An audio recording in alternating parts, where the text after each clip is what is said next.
আপনি কি স্পেশালি ৮টি দরজা দিয়ে জান্নাতে প্রবেশ করতে চান? তাহলে আজকে ভিডিওটি আপনার জন্য। হযরত আনাস রাদিয়াল্লাহু তাআলা আনহু থেকে বর্ণিত, তিনি একটি হাদিস বর্ণনা করেছেন।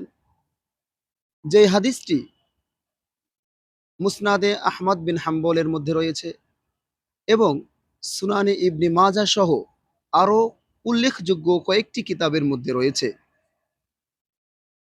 হাদিসটি হলো, সরকারে দো আলম রহমাতুল লিল আলামিন ইরশাদ করেন, মান তাওয়াদ্দাআ ফাআহসানাল উযুআ সুম্মা ক্বালা সালাসা মাররাত, যে ব্যক্তি সুন্দর করে অজু করলো, এরপরে তিনবার বলবে বা তিনবার বলল, আশহাদু আল্লা ইলাহা ইল্লাল্লাহ ওয়াহদাহু লা শারীকা লা ওয়া আশহাদু আন্না মুহাম্মাদান আবদুহু ওয়া রাসূলুহু, ফুতিহাত লাহু সামানিয়াতু আবওয়াবিল জান্নাহ মিন আইয়িহা শাআ দাখালাল জান্নাহ।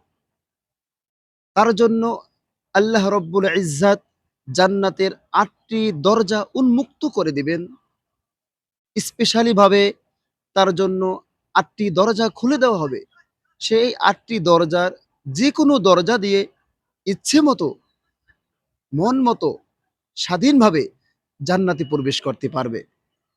এখন আমি, আপনি, আমরা সকলেই যতবার অজু করব, ততবার আমরা সুন্দর করে ইখলাসের সাথে আমরা যদি এই দোয়াটা পড়তে পারি, আশহাদু আল্লা ইলাহা ইল্লাল্লাহ ওয়াহদাহু লা শারীকা লা ওয়া আশহাদু আন্না মুহাম্মাদান আবদুহু ওয়া রাসূলুহু, তাহলে আশা করি আল্লাহ রব্বুল ইজ্জাত তার হাবিবের ঘোষণা অনুযায়ী আমাদেরকে জান্নাত দান করবেন এবং ৮টি স্পেশালি দরজাও দান করবেন, যেই দরজা দিয়ে আমি, আপনি, আমরা সকলে মুমিন মুসলমান জান্নাতে প্রবেশ করতে পারবো।